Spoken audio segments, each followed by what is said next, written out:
message. So, good evening. Thank you so much for joining us. We are sure that you are going to enjoy this honest, hilarious, and hopeful discussion about marriage with the four authors of We Redo Too. When Ed and I wrote this book, the first book we redo in 2021, we were overwhelmed by the reactions. Some reaching out to say that they too had faced a significant challenge in their marriage and really thanked us for our vulnerability and willingness to tell our story. And that transparency was absolutely healing for them.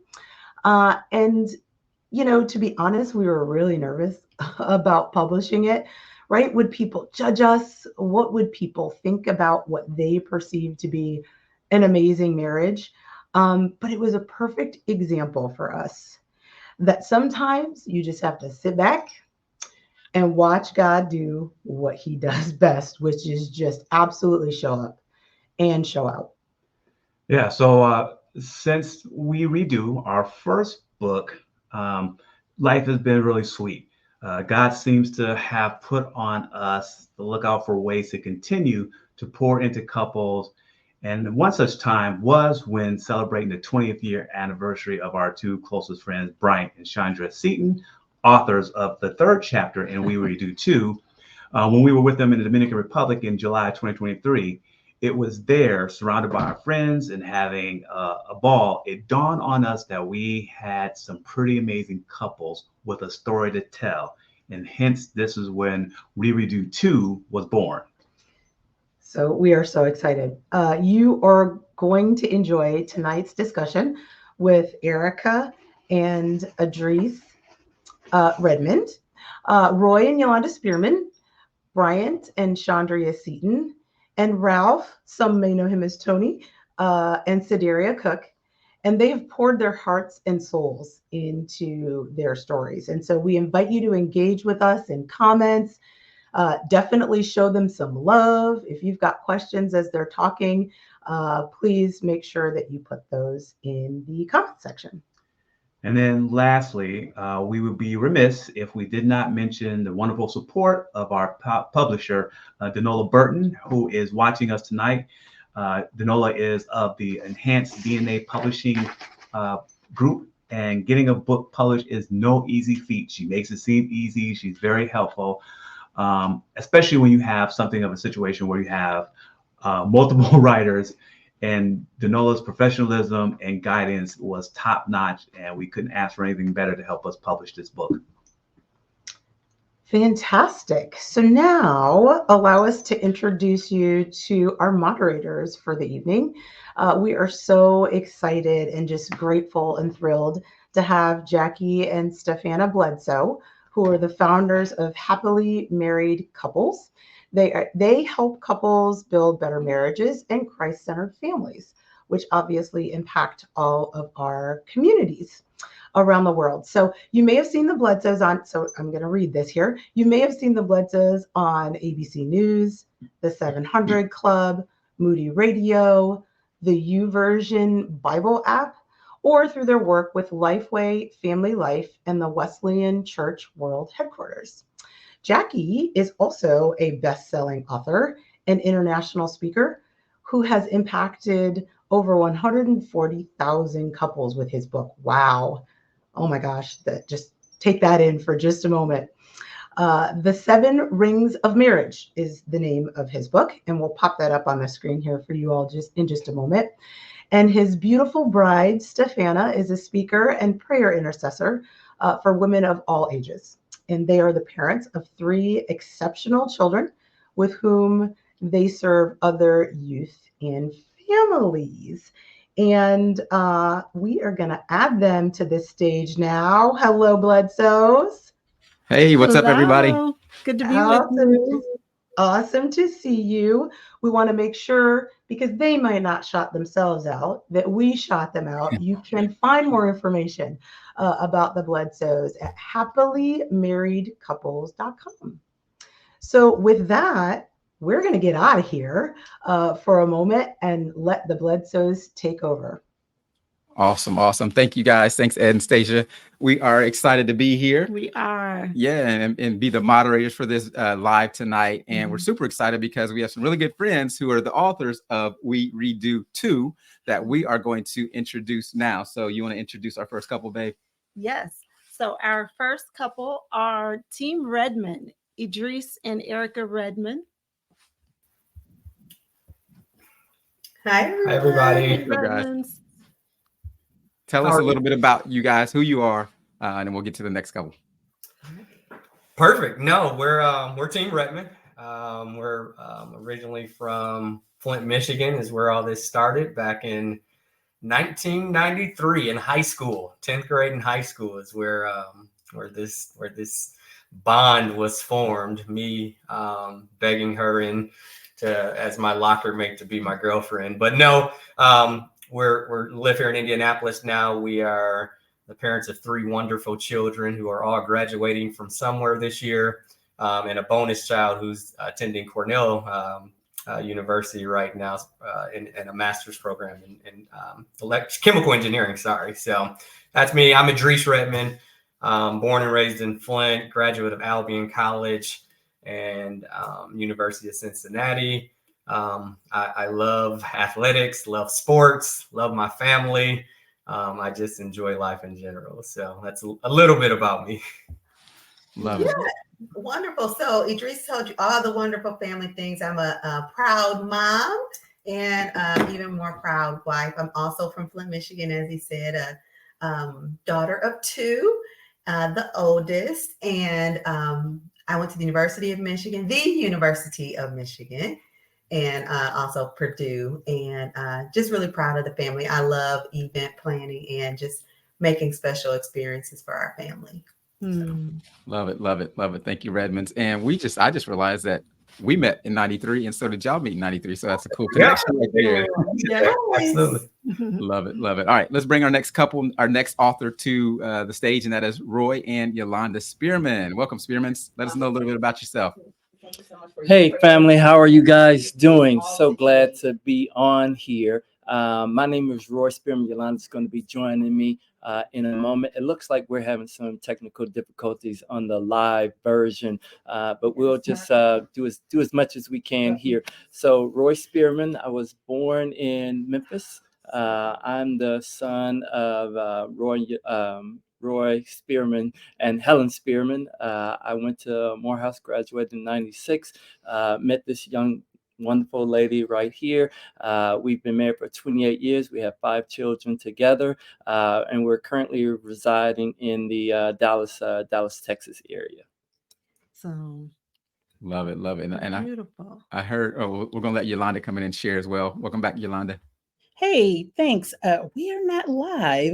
My mom just called me and said we're not live. So I just actually stepped away to do a live video on Facebook to say, hey, if you guys are joining us, give us some patience or something like that.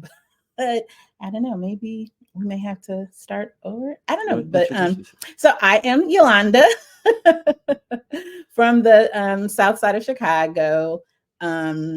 Windy City. I am my mom and dad's only child. I graduated from the #1 HBCU, Spelman College in '95 with a degree in political science. Got my BA in political science. Love it, love it. I'm glad you guys are here. And so, Roy, I heard you say your dad's name is Roy. Does that mean you're a junior? That would be correct. I'm a junior as well. So another connection with the couple here. That's pretty Juniors cool. unite. Awesome. Glad to have you with us. Let's move to our next couple. We have Team Seaton, Bryant and Chandria Seaton. Hey. Hey, hey, hey. Hey. You go ahead. All right. Hello, Chandria Seaton, and wife, mother, daughter, friend, connector. We have 2 kiddos. One's getting ready to graduate in 3 months, really. So we're kind of feeling some kind of way about that.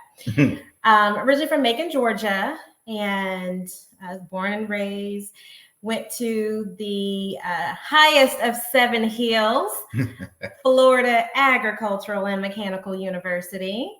And that's actually where Brian and I met. Yep. You good?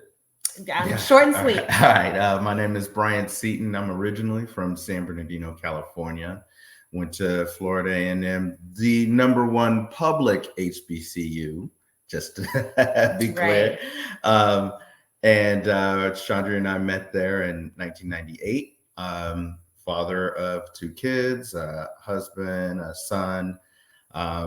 We both work in the same place, and we're just extremely excited to be a part of this project. Love it, love it. Welcome. Now I'm hearing a little bit of college beef Rivalry. going on. Yes, absolutely. But you know, it's all Michigan University beef. It's love. It's love. It's all love. Love it, love it. Thank you for sharing, Seatons. All right, we're gonna move on to the next couple, and that is Tony and Sedaria Cook. Welcome, Cooks.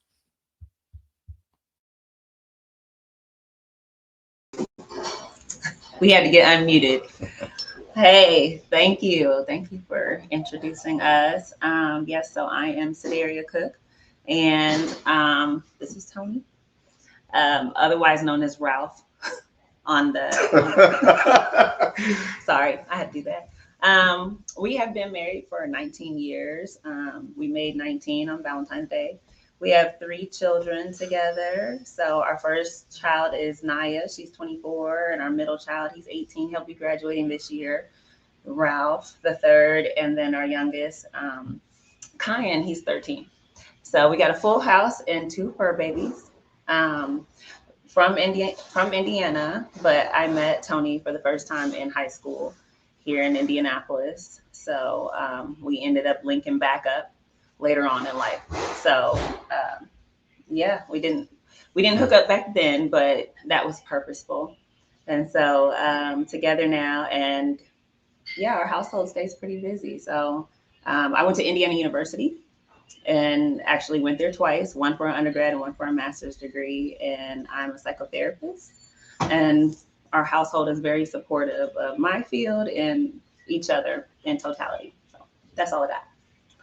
I'm Ralph, but I go by Tony. I'm also a junior, named after my pops. I was born and raised here in Indianapolis. Of course, she's already told you our family background. I was in the Army after high school, and I had to grow up a little bit there in order to probably make this work. I work for the Department of Veteran Affairs now. Also where Stefano works. I'm in IT, like the other people, but they're real IT people. I'm not. I'm just, yeah, I do it so I get paid. Like also, love it. Love it, love it. Well, welcome, guys. So that is the 4 couples who are authors of We Redo 2. We're excited for everybody to get to know. Now, we hear we're having a little bit of tech difficulties right now, but we're going to keep moving as scheduled. And we're gonna do some polls. We're going to ask some questions to the audience. So if you catch this later on a replay, still go ahead and engage and answer it, even if we couldn't catch it when we were live because of all the tech issues going on. So let's jump into a poll question. Yeah. So our first question tonight for the poll giveaway is, what is the longest recorded marriage? So your options are, this is multiple choice. Option A is 73.5 years. Answer B is 82 years. C is 86.5 years. And option D is 90 years. All right, so hold on. So while we're waiting on people to hopefully engage in answering that when they get on the replay or live, whatever it is. So somebody was trying to get some extra years because that's 73.5. That half is important. 86. They were trying to make sure they win that award. So, babe, what would you think it is? Longest. Let's think about that. What is the longest recorded marriage? So let's just say if you got married legally, right? So we're starting at 18. What is the longest possible time. That's all of those are really long. That's a long time. That's a long time. That's a lifetime. Yeah. I'm gonna say, Yeah. well, it's really unfair because we know the answer. Well, let me say this then. So we just met a pastor, and his grandmother, I think it was his grandmother, I don't know, it might have been great, had just celebrated 100 years of age. Mm-hmm. And she was married to her husband, which they still live together by themselves, and they were married 75 years. So that would have been my answer, but we'll wait and come back to that answer in a little bit, and give the answer later. But share, if you're in the chat, put your answer in the chat. Again, A, 73.5 years, B, 82 years, C, was that 86.5 years, or D, 90 years? Let us know. And while that is coming on, we are going to bring the author back up to answer another question. All right, so the next question, and this is going to be for everybody. We're going to give you a couple minutes to take your time and answer it as a couple. But the question is, why did you become involved with this project? Why did you get an author to the We Redo 2?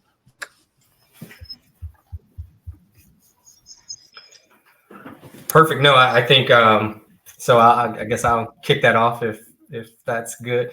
For Erica and I, we toyed around, with sharing our relationship for the last few years, and based on some conversations with friends and family, especially how long we've been together, and so we were kind of toying around with it, really not going anywhere, and then lo and behold, we were approached by Ed and Stacia about this project. And so it kind of prompted us that, hey, maybe this is God saying, okay, since you're not making a decision, we're gonna push you in that way to do something. And so that's why we became involved in the project and felt like it was an opportunity to share, again, the great things that we've been blessed with in our relationship and share with other couples.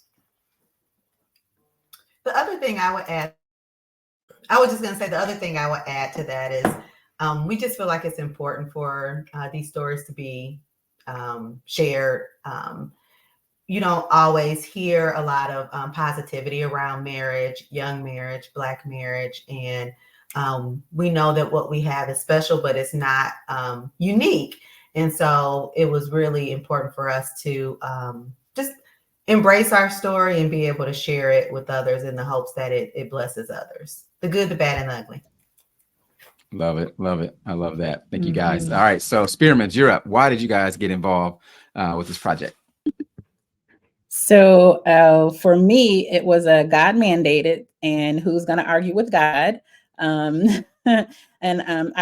We were talking to our therapist and told our therapist, hey, we've been invited to, be co-authors in a book. And he said something profound, but not really. And he said, the devil does a really good job of having people keep their mouths closed. So I knew that for me, I didn't want to be sitting on the sideline with my mouth closed if I could help someone in the journey that they're on in this thing called marriage. So that was it for me. And then carrying along with some of the things that other people have said as well. So I got involved because I felt like maybe I'm the only person that's going through this. But then I realized, wait a minute, in the span of human history, there's probably been someone else who's been through a similar situation. So if I can have the courage and just be with these band of brothers here and share my story as well, I think it's going to help someone else. So actually, even during this process, being able to connect with the fellows here has been truly helpful. So I'm hoping that this book and this project will help others as well, because we all need help. I mean, there's no lone wolf out here. That's it. I love it. Obedience. That's what I'm hearing in that. Yeah, we always say marriage is not a solo sport. You need a group of people with you to do it. So, but I got to ask, Yolanda, I need you to repeat that. What did your therapist say? The devil does a good job of keeping people's mouths closed. Is that what? Yes. I don't want to miss it. Yes, he said the devil has done a good job of keeping people's mouths closed, and I was like, profound. That is profound. Somebody needs to put that in the chat so we can capture that later. All right, so let's go to the next couple. So Team Seaton, Brian and Chandria, why did you guys get involved with this project? So it all started when we were having our 20th vow renewal. We had the Gowans there, and they approached us with, "Hey, would you like to do the book?" And well, I think it was just an idea at the time. And so they approached us with, "Hey, would you like to do that?" And my first thought was no. Um, I immediately was like, I don't think I want to do that. But then there's as far as like what Roy was saying, I always have this saying, and I say it all the time. I may not be able to tell you what to do, but I can damn sure tell you what not to do. So I spent time in my chapter talking about, hey, here's some of the mistakes I made, and here's some of the things that I didn't do well. And I felt like that's always an area we can share to help people, is help them understand. Here's some pitfalls that you can kind of sidestep, especially young cats in marriage. That's a huge thing. So that was my thoughts. I don't know, what were your thoughts, Chandra? Yeah. Well, when Ed and Sasha were first talking about it, in my mind, I was like, oh yeah, I definitely want to do that. I'm normally the one who is going to be like, oh yeah, let's do that. And then I thought, well, wait a minute, am I going to have time to do all of that? But I wanted to share, because I feel like, and similar to what you were saying, Yolanda, a lot of times we do feel like we are kind of on a journey alone. And I think it's really important for people to know you're not alone in whatever it may be, whether it's you're in the valleys or whether you're on the mountaintop, right? And everything in between. So I certainly wanted to join the project, and just another way to give God the glory, because marriage is important. And I want to change the perception of what I think people believe Black marriage is. That's good. Love that. Love Yeah. that. Yeah. And I mean, Brian, you said something profound as well. It's like, I may not be able to tell you exactly what to do, but I can tell you what not to do. I think that right there, that posture right there helps other couples, because all of us are going through stuff. And being real, probably most people looking at you guys like, oh, they don't have any issues. But being able to share mistakes and things like that makes you more relatable. And it's like, okay, well, what do we say? We're not the only crazy couple. We start to realize there's crazy couples out there too. They got issues too. It's not just us. That provides a little hope. A little bit of hope. They can do it. We can do it. Love it. Love it. All right. Ralph or Tony and Sedaria, let us know why you guys got involved with the project. Yes. Well, I'll go first. I'll say that we were also in the DR when they presented celebrating the Setons. And surprisingly, my husband jumped on it. I was really surprised about that. But I was definitely interested. And I got involved because I just really wanted to raise the awareness about marriage and the elements involved, the challenges that come for all of us, and how they can be overcome. I really love and ditto everything that has already been said. But I think it's important to add in the element of like just raising the bar for each spouse to learn how to focus on making sure they're practicing empathy to one another, which is basically stepping into your spouse's shoes so you can know where they're coming from when they're communicating with you. Also, just understanding the importance of your spouse's mental health and your own. And then, just making sure that you know that each step you make in the marriage process is a choice. It's going to be a choice, and you have to choose your spouse, or you should. Well, I promise not to throw Ed under the bus. So, but the way that his presentation was great. Like, I know my wife has always wanted me to be a part of a project. As far as sharing my story, I have a unique family background, huge family. So, I'm usually a pretty good storyteller, but I don't want to bore anybody today. So, I thought it was a good opportunity to show just about relationships, period. I mean, of course, this is about marriage, but you can tie just about any kind of relationship that you have, whether it be friendships or family, just extended family. And I think you have to actually use the word that she used, empathy, with every situation. So I mentioned earlier that I'm a football coach, but I deal with other people's kids. And I take home some of their situations too. So this was definitely a learning experience, and um, I'm very glad I did it. Not not kind of. I'm very glad I did it. Love it. Love it. That's good. Good stuff, guys. So I just seen a comment popped up. So it looks like we are live. So whatever live streaming issues we're having are now resolved. So I see a few people. Yes, yes. So our tech folks behind the scenes are probably on the screen as well, working right now.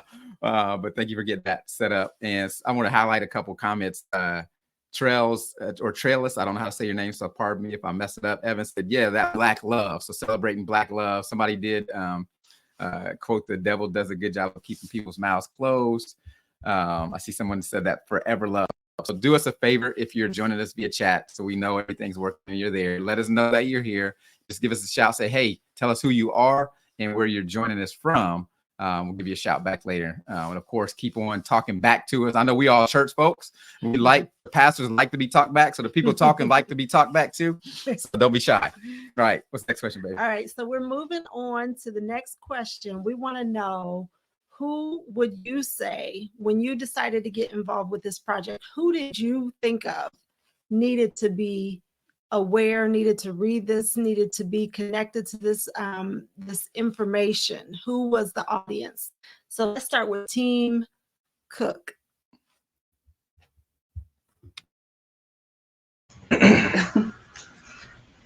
You want to go first? Nah, you do a good job. I would say I feel like the book is for everyone, in my opinion. I feel like it's for the human being. I feel like there are people who are single who have, preconceived notions about marriage, or the fact that they just want to be married, or maybe not even thinking about getting married for certain reasons. But just letting them know too, like what's all involved in those dynamics. Especially if they're considering, and then the people who are coupled up and have been together but they're not married, and then also married people. I think that it gives an opportunity to show like the human side of us, the vulnerability that's there, that needs to be there with a partner, some of the back and forth and the different exchanges and dynamics that are involved with being married, the challenges that people choose to love in spite of, the elevation that continues to happen each time we're able to reconcile and understand one another on a whole new level. I feel like that type of love is something that can be taught to the human being, period. So I feel that everyone is the audience. Love it. Good. Love it. Tony, you adding to that? I don't think I'm letting her go first anymore, because my answer just don't seem like I'm stepping up to the plate. But honestly, I think that, like I said earlier, when it comes to any form of relationship, I think with a marriage, you have to marry your best friend. You're less likely to, cross your best friend. So you stand back to back, against the world with your best friend. So I think this is kind of a way of looking at relationships just a little bit different. Hopefully people can learn from what we had to offer as like, hey, look, we decided to be together forever. And if you're not helping that move forward, then maybe you just didn't make the cut. Mhm. Good stuff. Yeah. Good stuff. Been there, pruning relationships. Right. It's real. Team Spearman, what do you say about who you thought this audience needed to be? So the audience for this book, broad, right? But if I could capture one group that I believe this book is for, is those that are looking for hope and wonder, is there anyone out there that's willing to share a glimmer of hope with me? This book is for those that are going through the thick of all of it. And when I say the thick of all of it, and are, trying to figure out, man, is this even possible to get through to tomorrow? This book is for you. This book is for those, and I'm going to steal a quote that we heard earlier in one of our other sessions that the Gowans did for us. The gentleman came on and basically said, hey, you guys can give up, but you can't give up at the same time. So this is for those that are trying to figure out what can I do? Who can I turn to? Who's maybe been through this before that can maybe, share some information with me that might be helpful, because I'm just not sure it's possible, but it's possible. Yeah. And I to add along to that, I think that if you're trying to be a better version of yourself, whether you are married, whether you're single, whether you're divorced, whether you're in a situationship, whatever, whatever lane you're in, if you are just wanting to be a better version of yourself, these couples give great insights. They give great tips. Like Brian said, I may not be able to tell you what to do. I can tell you what not to do. So just tuning or leaning into the insights that they provide is definitely going to be something that will help you be the best version of yourself. Love it, love it. That was a nugget, Roy, that you dropped. Whoever said that is you can give up, you just can't both give up at the same time. That's real, because sometimes one of us is like, man, this is not it. And if we're both that way, it's a wrap. But if we're both, one of us is still moving forward, it's like, all right, we're gonna make it through. That's a blessing. That's where two coming together as one. Have that power, that strength together. That's good. Yeah, exactly. I just throw that one, and we'll share that one as much as as often as I can. That's a nugget. That is a nugget. Let me give, before we transition to the next question, I want to jump in the chat real quick. Somebody says, Miss Evans says, speak that truth, Ralph Cook. Tasha Wood said, I'm so happy. This is to all of you authors. I'm so happy you all chose to share your stories. Exclamation point. Yes, empathy, exclamation point. So important in relationships. Communication, exclamation point. She's yelling back at y'all. Prayer, love it. All of that, love it. So that's real. Thank you for sharing that, Tasha. And I think I know everybody receives that because it's real. It was hard work, I'm sure. All right, so let's transition to the next question. Next question is, we'll start out with the Setons answer first. And the question is, how do you create patterns in your relationship to make sure you remain connected? And I want to say this, couples that we talk to, one of the biggest challenges they say is like, we're disconnected. How do we stay connected? So this is a question that all the couples need to hear. Right. How do you create those patterns in your relationship to remain connected? So I'm so glad that we got to go before the Redmonds because they've been together so long. All that knowledge, there would be nothing for us to say. We'd be like, whatever the Redmonds said. So thank y'all for letting us go before them. All jokes aside, nothing but love. But for us, it's really like having game nights and dates. We've tried to set up times back and forth where my wife is amazing with it, setting up a date. So 1 month is her turn, and then the next month is my turn, and I generally fail at those times. So we're trying to let's just say the even months are probably a lot of fun, and the odd months are so there's spontaneity and then planning. So but you need both. Right. So a lot of the dates on my side are spontaneous. A lot of the dates on her side is like, here's the checklist. You know what? I feel like that's a little bit of shade. I'm not shading you. I promise I'm not shading you. So the planning, I think the key word for me is intentionality. Yes. So you have to be intentional, especially on intimacy and trying to continue to connect. We change as people as we get older. I had hair at one point in time. This wasn't all gray. And so I'm a different person than when she met me.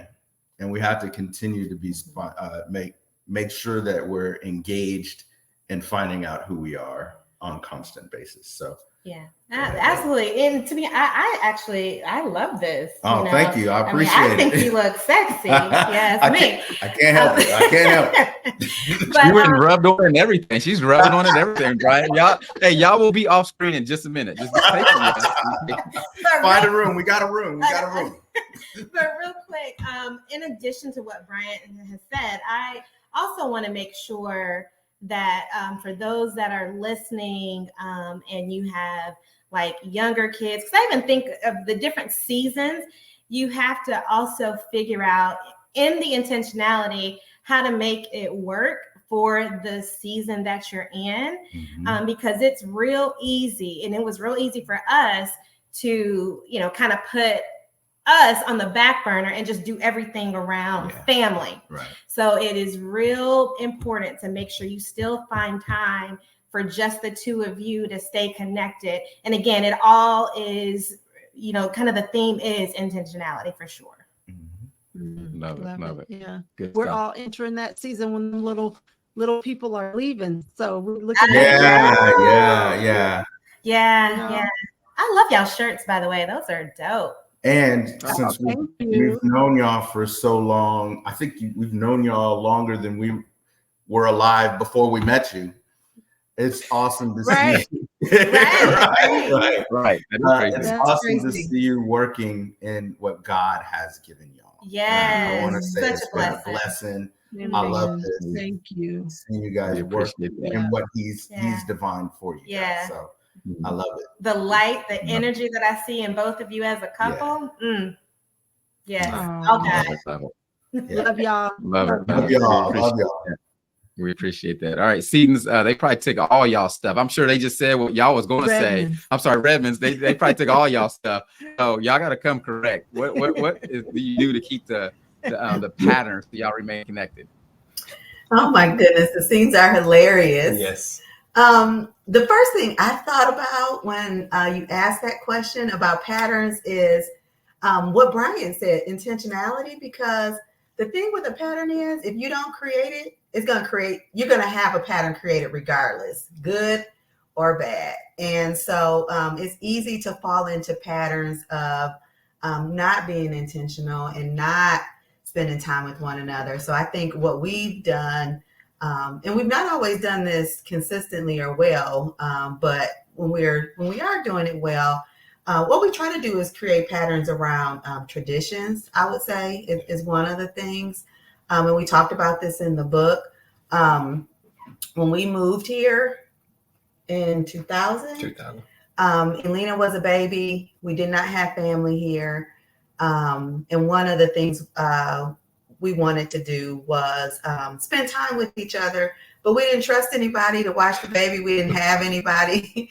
And so one of the patterns or one of the traditions we started early on was while Elena was at daycare, we would celebrate Valentine's Day while she was at daycare because we didn't have a babysitter.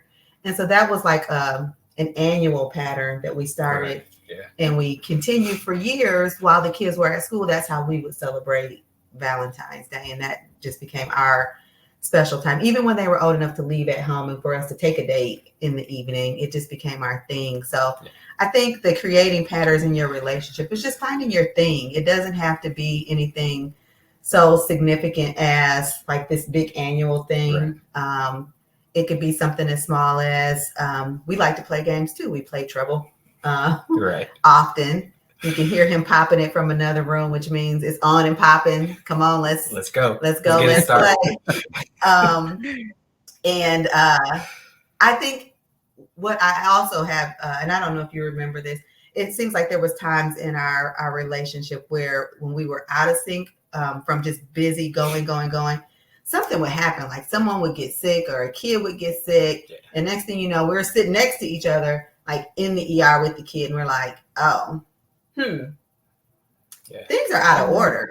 We need to have, I think we need to reconnect and have a date night or something, because like everything has been going on crazy around us.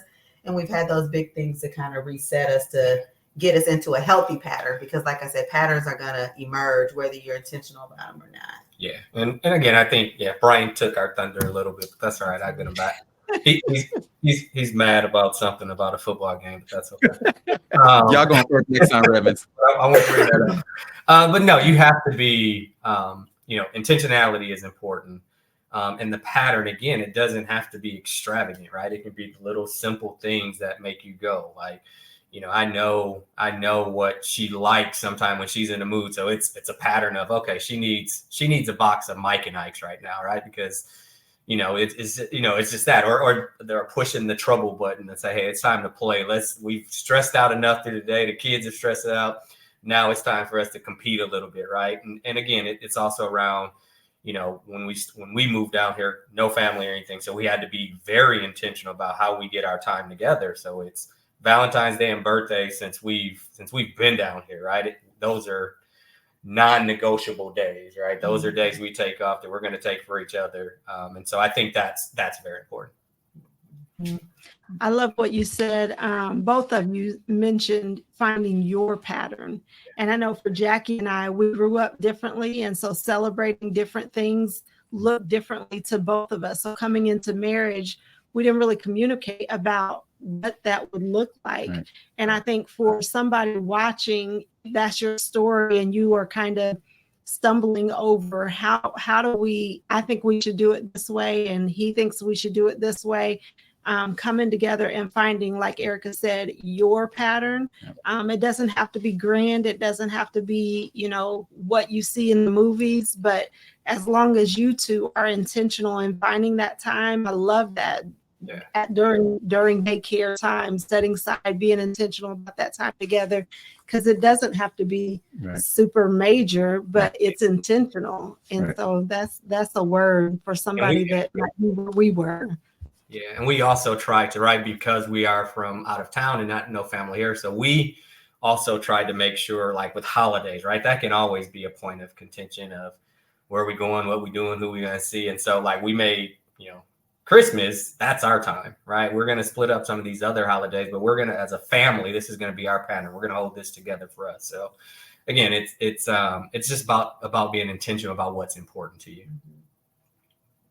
That's good stuff. Good stuff. Thank you, Redmonds. Yeah. All right. We're going to take a quick break for a poll, and now we know that the Facebook Live is working, and so we got a poll question that we want everyone to engage with. And babe, you want to? Yep. So the question is, y'all weigh in. Why does the wedding ring traditionally go on the left hand? Okay. So A, because most people are right-handed, so it's less irritating. B, ancient Romans believed the love vein ran through the third finger on the left hand. Or C, because by extending the thumb parallel to the ground and index finger straight up, it forms an L for love.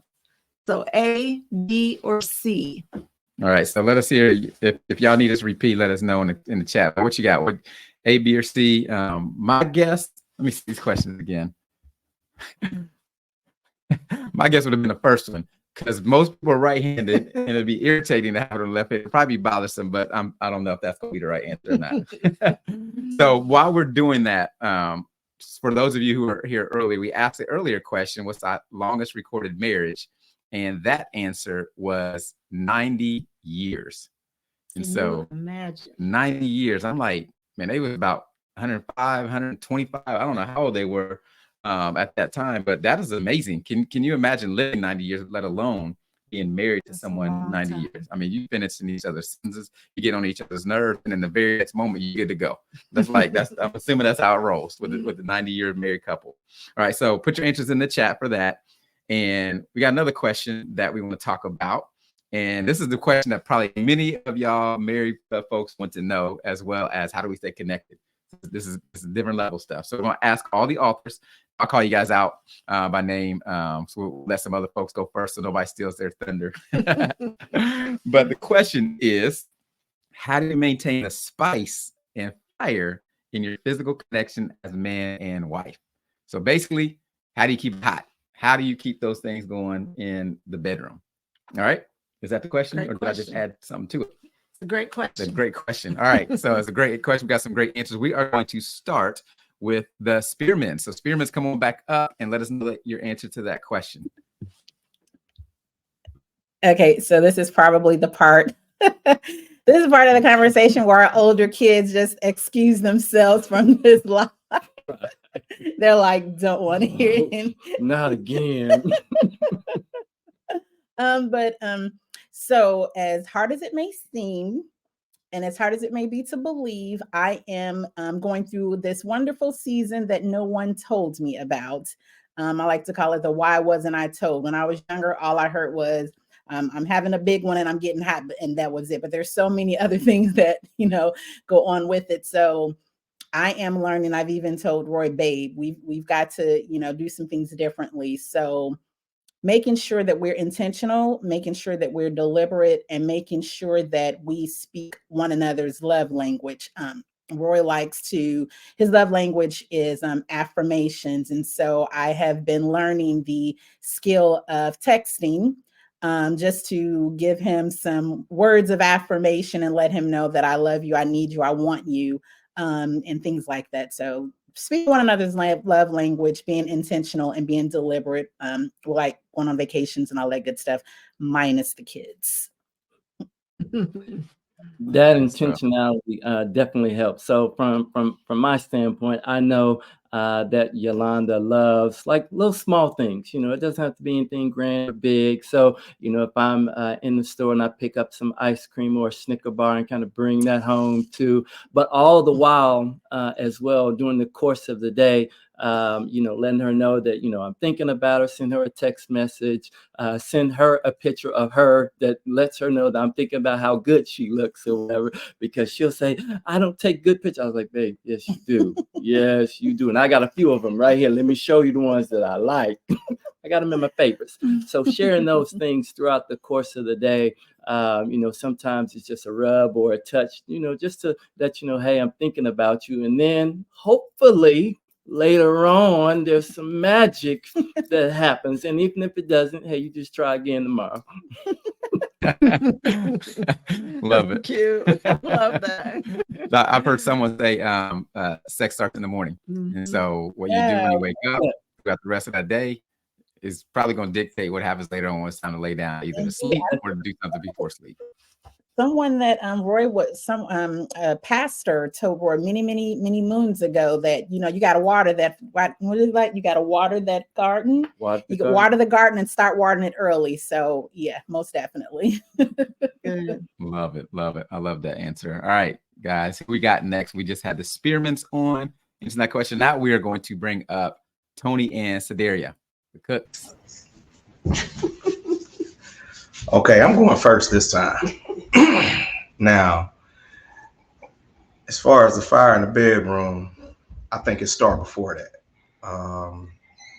I think I have to, and I feel like we have to date.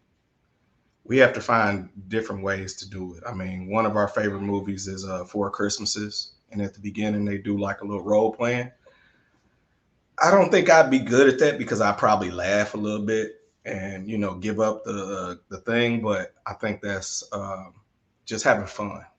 You have to have fun, but at the same time, my wife, she's a word person. She likes to be talked to during the day. I'm terrible at it. I just am. I'm terrible at it. Right in front of me, I'm great, but I think that things that I do, I try to show people I love them. And that's one of my strengths. I try to show her that she's still the finest thing, east of the Mississippi. You know what I mean?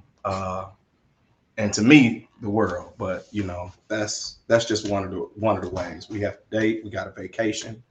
We just got back from a good getaway. So, that's our way, at least from my perspective. Love it. Now I'll give her educated answer. And he's like, I'm not going behind you again. No, he's dead on the word that came up earlier, intentionality. So important. Tony and I like to date. Some of the stuff he touched on, like dating is helpful.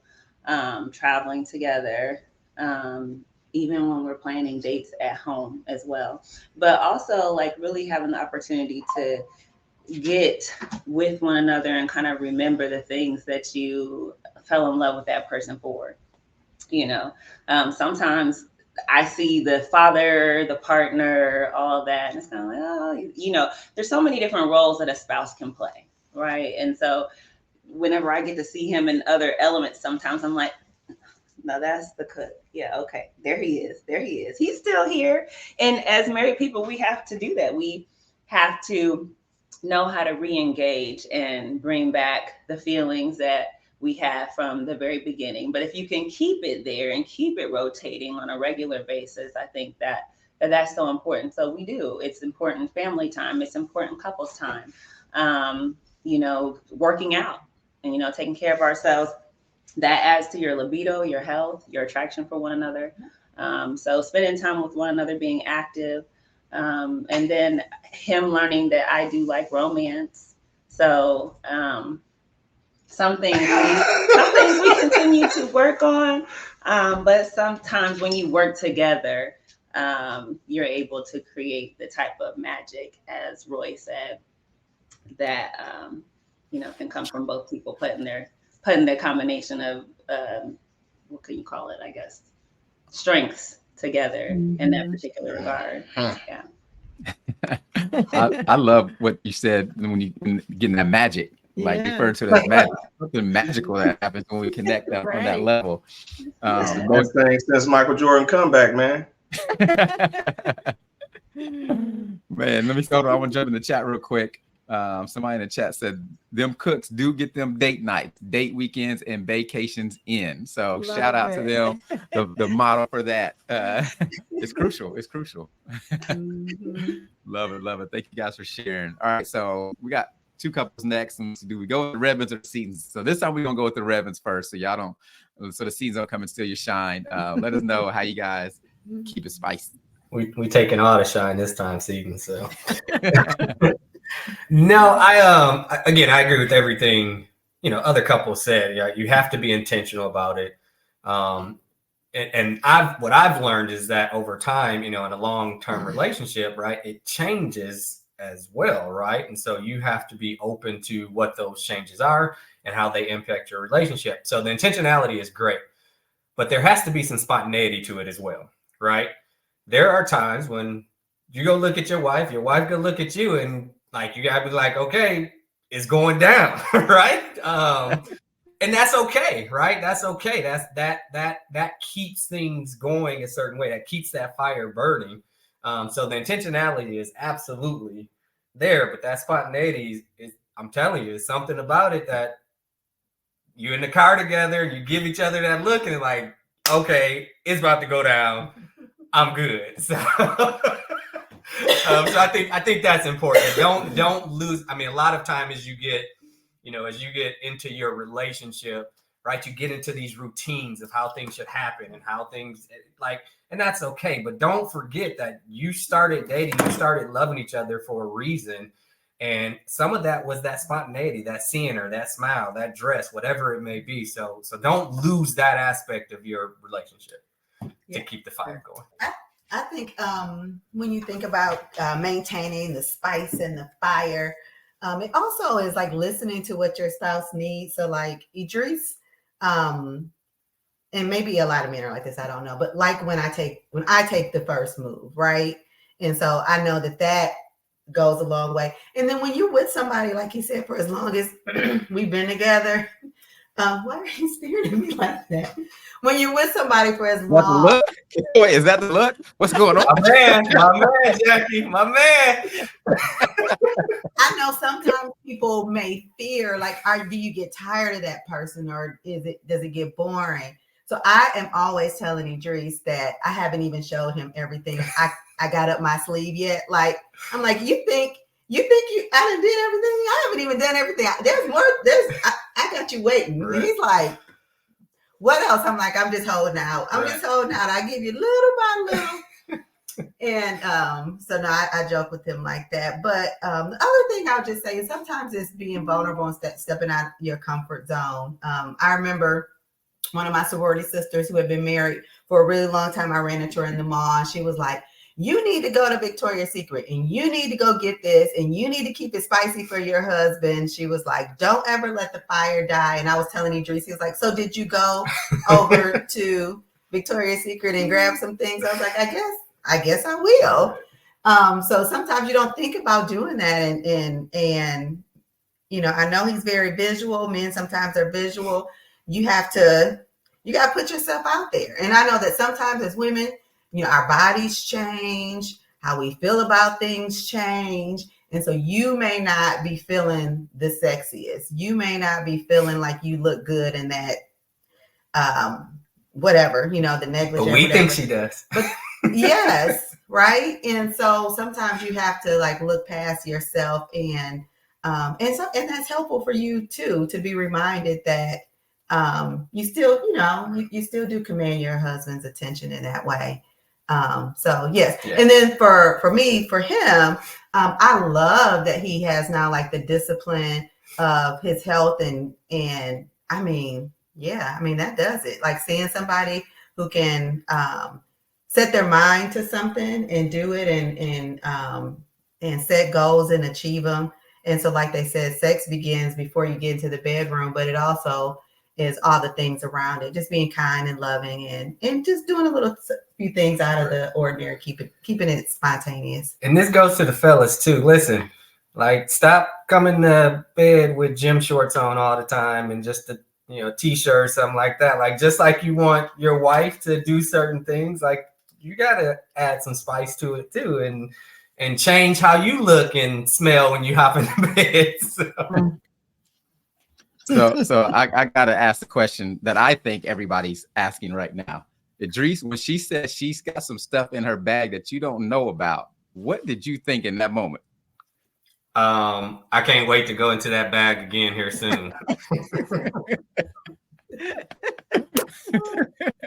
You gotta keep something, something to keep aspiring for, I'm like, you think after 30 years, you would think you've seen and had all the things, but there's still more. We in this for a long time. So that does make me smile when she says that all the time. So love it. Thank you, Revens. That was good stuff. All right, Setons, y'all got to step up after that last answer. So what do you guys have to say, or how do you keep it spicy?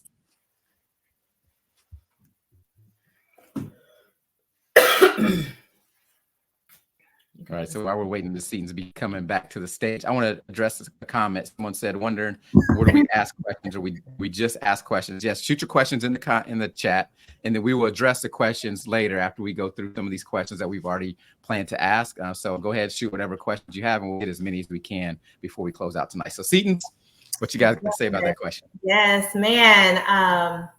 I learned so much, as I always do, listening to the Redmonds. I got to go get my bag of tricks, for one thing. And we're not going to take that shade personally, y'all. It's all right, though. But, a couple things come to mind when I think about keeping the spice and the fire and the desire. Over the course of different seasons, it's changed depending on where we are, right? And gosh, everybody pretty much has already kind of touched on a few things that I would call out. But specifically, I think for us, this has probably been one of the areas that we've struggled with the most in terms of intimacy. And it's been a couple of layers, which, when you get the book, you'll read some of that. And so I won't spoil that, but I will say this, it's a journey. And I think we have been working on that over the past couple of years to make sure that we are spending time intentionally connecting. And I think we've already kind of touched on it. It's more than just kind of in the bedroom. It's before that. It is in how I may communicate with Bryant, right? I remember somebody saying, are you sweet? Are you sweet to your husband, right? Meaning, am I speaking to him in a sweet way? Am I, doing those sorts of things? And sometimes I could probably say yes. And then there were other times where I'm like, no, not so much, right? And so some of that I own, and some of that certainly he owns, right? And for me, I'm real big on being desired, right? And so there's been times, over the course of our marriage where I felt like, well, does he still desire me? And that's real, real big for me. And so you know, again, I don't want to tell too much about kind of what's in there, but I will definitely say this is an area where I think we are still kind of a work in progress. So yeah, what would you say? I would agree. It's a work in progress for us in general. We've been working through that for pretty much most of it. I mean, we had some good seasons. Oh yeah, we had some great seasons times, in there. But in general, I believe a lot of what happens in our relationship is we go through the rough times, and that really impacts our intimacy. Yeah. More so than some others. Like some men are like, it doesn't matter if I'm mad at you or not. I'm going in. I'm not one of those type of dudes. I'm a person that if there are things that are bothering me, it impacts our relationship, our intimacy. So that is something that for me in particular, I have to work through to make sure that I can get whatever it is resolved so that we can connect in that way. And for the most part, until we went to some counseling, we didn't realize there are a lot of other men who are the same or similar. And I didn't realize that. I thought I was the only one who really was like, you know, if an issue bothers me, it kind of shuts me down. Yeah. And I think for me, thinking about that, you know, as women, like we're like, okay, well, why don't you want it? Right. I think the status quo says men want it all the time. And so when that's not happening, there's a huge disconnect with, okay, is it me? Right. Is there something I'm not doing? Am I not, as Keisha Cole, in the great words of Keisha Cole, am I not fine enough? Right. So yeah, there's a lot of layers there that I think we have just really been working through. And so yeah. So the positive end to all this is it forces us to connect and resolve issues that we have in our relationship so that we can engage at all levels. Yeah. Right. And connect at all levels. So that's the part that, you know, we grew up on, we're growing up on, is being able to engage and work through issues. Yeah, absolutely. Yeah, I want to highlight a couple of things that y'all shared. I think that'll set people free as well. So, Bryant, what you shared really well, because a lot of times there's these gender stereotypes, and it's the man who's always on, that matter what happens, and it's the other way for the ladies who they got to work out their issues. But there are many men that it's the opposite in a relationship. So that's real right there. And I think a lot of times the stereotype too is, or the thought is, if you heat up the bedroom, then everything else will take care of itself. But it's actually just the opposite. Is if you take care of your relationship, the bedroom will then heat up. But so many people, because of what we see in media and TV, all of that, these romances that happen immediately in the relationship is great, but no, it's not. It's the complete opposite. So when it comes to heating up the bedroom, going this relationship right here first, without the sex, without the intimacy and all that, I think the rest will take care of itself. What you said, Bryant, I think illustrates that perfectly. Yeah, so good. Awesome. So let me say this. Shay was trying not to share what's in the book. So we're gonna screen right now. There's a link where you can go and get the book. So go get the book. We go wait like 5 seconds. Click on that link, open it up, get ready to get your stuff in. Once we close, go buy the book. Because then you can get all the nitty-gritty of what Shay held back on you. Or I'm sorry. That's because we know it's fun, man. We're family. So Chandria has got some gems and some real stuff for you in the book, but you got to go buy the book. Yeah. All right. So we are about to transition to another question. I can see that. All right, cool. So thank you guys, everybody, for answering that question. I think it was great. You got different perspectives, and you got some things that I think are actionable that you can do if that is a struggle, and if that's something that you're dealing with in your marriage, which most couples it is. Because just men and women coming together is just not a natural thing. It takes some intentionality, and it changes. True. Like over time. Maybe it was one way early in marriage, and it may change over. So it's important, like they said, to keep communicating, keep that intentionality has been the theme throughout the whole conversation. Is huge. Yep, and dig deep in that bag if you got to, like Mrs. Redmond said. You got to pull out the bag or get in the bag. All right, we got questions for the wives. So let's is Sorry. one thing that your hubby does not know you appreciate about him? Can you repeat that? Because I cleared my throat and I think I messed everybody else up. Yeah. So, ladies, what is one thing that you appreciate about your husband that he's not aware of? He'd be surprised to know. Who are we going starting with? Either one, you choose. Okay, so let's start with Chandria. So I think Bryant would be surprised to know that I appreciate his intellect. He is extremely smart. And that is actually what initially attracted me to him. And the funny thing is, there are times now as we've evolved in our marriage now, over 20 years, there are times where I don't think I let him know that I appreciate that as much. Sometimes it even kind of bothers me. I'll be like, he all right. He ain't that smart. But that's only the devil trying to come in there and take. But no, I absolutely appreciate his intelligence. I mean, he does things around the house that are just like setting up our network and just kind of geeky stuff that I love and appreciate that I don't think I ever really tell him that I love and appreciate. She tells me after things she's like, oh, this is really cool. Yeah. I know this is the lady's response, but I'd be like 3 months later, oh, that was cool. Yeah. But no, I really appreciate his intelligence, and he can just talk about so many different things on so many different levels, and that intelligence is just really sexy to me. And now he's added these nice glasses that he has that really makes him look super intelligent, even more. Just blind. I'm old and can't see. That's what Brian, you probably started losing your sight and growing gray a long time ago if you knew all the time. Things would have been much, much better. Also, okay, how about Sedaria?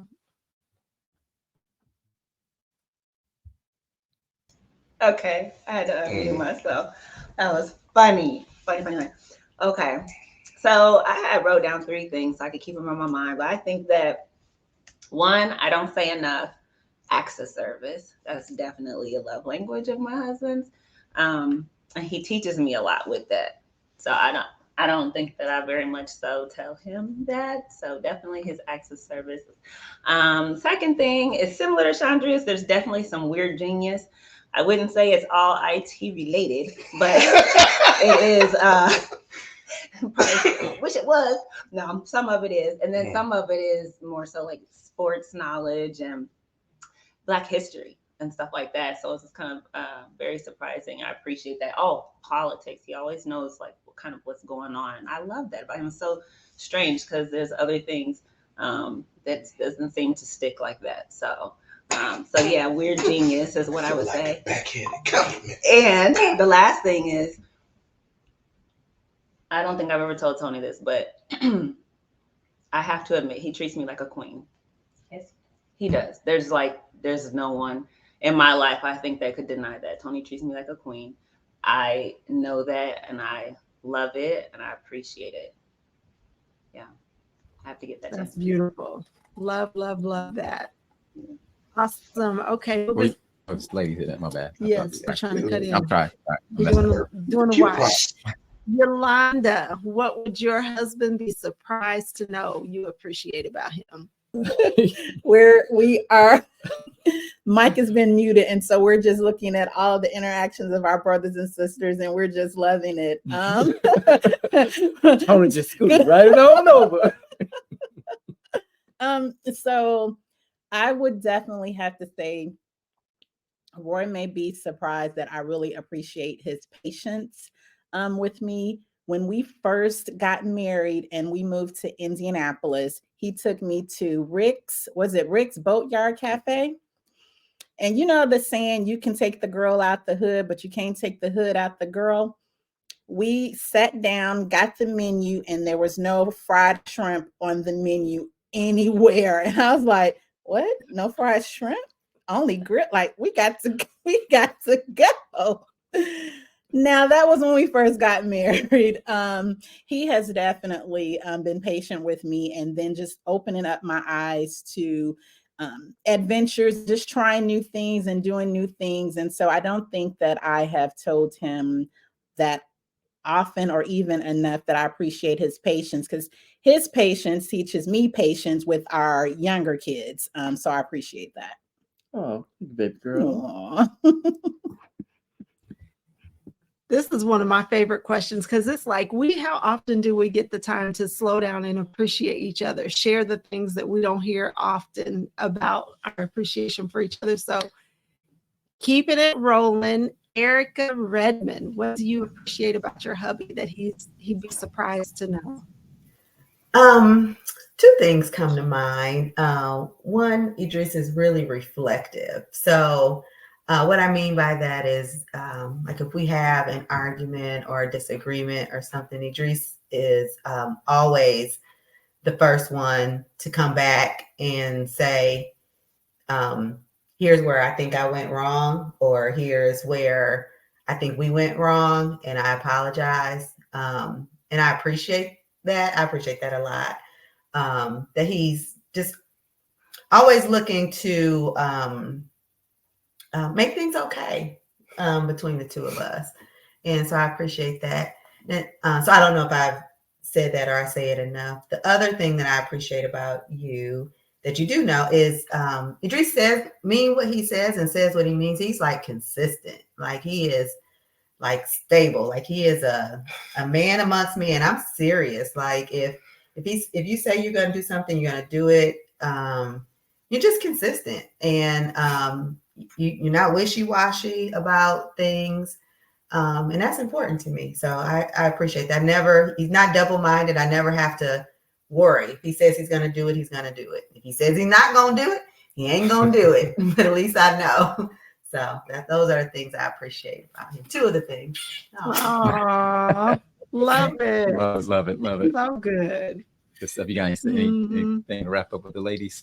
Well, ladies, I think that is just a good practice that we can, from time to time bring up. I appreciate this about you because it's easy to get into the routine of just this is what we do and this is what I expect of him. But it's just nice to know once in a while something that stands out that we appreciate. So I love that. Love it. Awesome. All right, fellas, before we transition to the fellas, I want to give a shout out to someone in the chat. I hope I pronounced your name right. Ombre Dawn got it. She got the book. She can't wait to read it. So shout out to you for already taking action and grabbing that book. If you guys in the chat, you haven't gotten it, go ahead and click that link and grab it as well. Based on what you're hearing today and what we're hearing, it's going to be amazing. It's going to bless your marriage.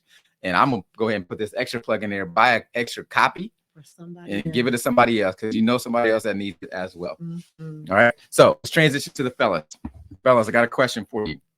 All right. So what does your spouse do that makes your marriage successful?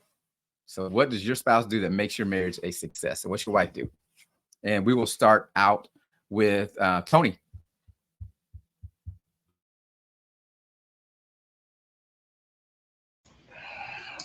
Okay. I'm ready this time. All right. Well, I'm going to be honest with you. My wife happens to be the most detail-oriented individual and organized. I'm terrible. I do stuff. I'm a freestyle. She's not. Bruh, she plans out minutes of vacation. So when I say I appreciate it, it's like, man, I could get caught up in a show. You know what I mean? Like, she helps me be better, bro. Like, this is something I'm not. And when they say, like that, what's that, Jerry Maguire, you complete me. This is real because, like, I'm a doer. She's a planner. She's like playing chess, even though I play chess. She's playing chess when the rest of the world is checkers, and I love that shit because it keeps me. I'm sorry, I mean, I'm just being myself, okay, but I love it, and it's everything that helps me be a better person. I'm a very flawed individual, but with her, I feel like I could damn near be perfect. And that's one thing that she might not even understand, that like my shortcomings is her strengths, and I think that's what makes us us. Love it. Love it. So good. That's good stuff. Good stuff. Mhm. Awesome. Thank you for sharing. All right. Next, we are going to go to Roy.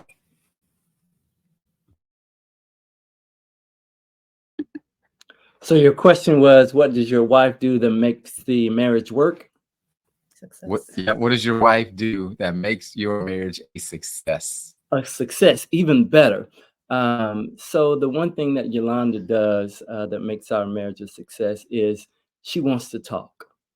So whenever there's a breakdown and there's not a moving forward and we're not being successful in an area in our marriage or in our lives, she says, "Hey, babe, hey, boy, we need to talk. It's time for our check-in." Even if I don't want to, even if I'm not necessarily in a space where I want to talk, she'll say, things like, "Hey, this is something we need to work out. When is a good time for us to get together?"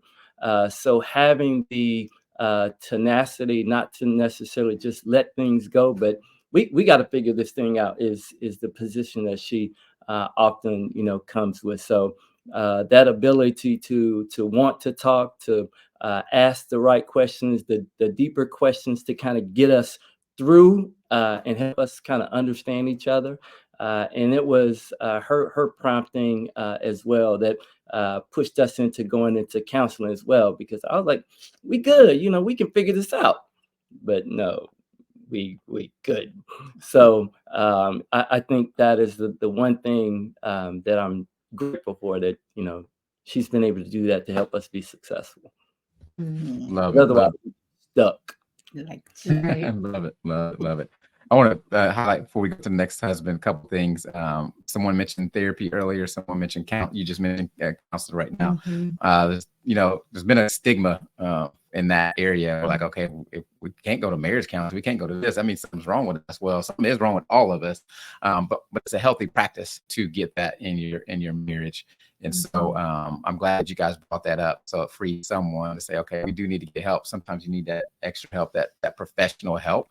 We all need it. We all need it. And I think in our community too, the Black community in general, it's even more so than it is in other communities, that we can't go to nobody. No, you need to go to somebody, and you should. And I think the most healthy marriages do that even before it's the last leg. Like, we just want to stay healthy, want to stay sharp. It's almost like a coach for your marriage. So thank you guys for both sharing that. All right, let me pass it on to Bryant. Your turn. What does Chandria do that makes your marriage a success? So it's not just one thing, it's a few things. One, she's committed beyond all belief to making sure that we're going to get through all things. She is I want to use the other word than stubborn, but she pushes through all barriers. This is just part of her personality, and she's committed to making sure that we're going to make it, right? The other aspect of that is her spirituality, her connection with God really, really shows through in our relationship. If ain't nobody praying in our relationship, it's her. And then the last thing is, and I do pray, but she is a prayer warrior for that. And then the last thing is, Tony stole all the thunder, and I know why they're so good friends. Sedaria and Chandria is, I don't appreciate the level of planning that she has, but I don't appreciate it in the way how much it helps, because she's very, very detail oriented, and she's very focused on every little piece of it, to my irritation at times, but it really is helpful. If she wasn't on that detail, I would miss that, right? That's just not my area of strength. And with that detail the spirituality and, you know, just the tenacity to push through. It's just kept us really connected and, you know, together, even through the roughest times. I mean, we've been through some very difficult times, and she's been, you know, pushing through each and every barrier. Love it, love it. Teamwork. Oh yeah, oh yeah. Somebody said in the chat, Chandra is determined. So I think that's the word you were looking for, Bryant. Stubborn, same thing. Determined. She's like, I don't care what Thank you, Cedric, because I appreciate stubborn. that. I didn't really take that as a compliment. It's like a backhand. I said I wanted another word. I was trying to have another word. Yes, I'm gonna give you some grace. And Duchess, I appreciate you for helping a brother out. We appreciate you. Facebook chat got your back. Oh yeah, that's Treasure. Oh, that's Erica's sister. Hey. Hey, thank you, Treasure. I appreciate that. Awesome, awesome. All right, pass it on to Idris to close it out with this question. What does Erica do that makes your marriage a success? So, and I think this is just the overall theme of who she is, and that is just a commitment to excellence, like to whatever she puts her mind to, whatever she's focused on, whatever she is committed to.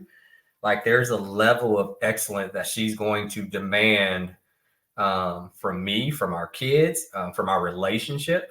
And I think sometimes, you know, that could be looked at a certain way, right? Of being, you know, I'm not saying she's bossy or anything like that, but it's, but she knows what she wants, right? She's determined. And when she says, this is what I want, right? She's going to put her all into it to make sure it works right. And I think, and so I appreciate that because I think it helps our family as a unit be better, right? It helps me be a better husband. It helps our kids be better to each other, and it helps us be a better family. And again, if you know Erica, she's been that way since she was, you know, since I met her in 7th grade, right? She's always stood out in her commitment to no nonsense. When we in this, we go get it done, and we go be the best at getting it done. And so sometimes I have to just back away and say, okay, let her do her thing. I know it's going to work out. What do you need me to do? Right. So I appreciate that, just that commitment to excellence. And I think that's what makes our marriage thrive. Right. I think she's the driving force behind a lot of the thing that goes on with Team Redmond is her commitment to excellence. Sometimes to the point where I got to say, hey, you can't put anything else on your plate because you are, you know, you're putting so much into it that you have to back away from it. So your commitment to excellence is fabulous. And again, since 13 years old, right? That's what I've always seen in her, and that's what made her stand out back then, and still makes me smile today. So. Love it. Love it. So beautiful. That's good stuff. So I just want to say that these are some amazing marriages, some amazing married couples here, and an example of love. And so I know that the book is the same thing. We already know you guys anyway. So like now getting to have these conversations here and you answer these questions. It's amazing. So y'all grab the book and we're going to transition into some audience questions. All right. So there's several questions that have been asked. I know a few people have so they had to cut out before their question got answered. But I know this is being recorded. So you will be able to catch the replay. So for those of you that cut out, or if you jump back in, come and check it out. Those that may have to leave early, know that the replays is, so make sure you come back, invite some of the folk, have a watch party because it's good enough to watch again. All right. So let me find these questions. All right. I am going, and we're going to open them up. Let me make sure how we're going to do these questions. We'll give each couple of questions. So I'm going to do this. When I ask a question, if anybody says, hey, we'd love to answer that one. If you know you have something that could help the people, you go ahead and jump in there with it. All right. So give me just a second because a lot of chat has been going on. All right. So we'll go back. This takes it back to the beginning. How did you all know your spouse was the right one for you? How did you know that your spouse was the right one for you? Who's got an answer for that?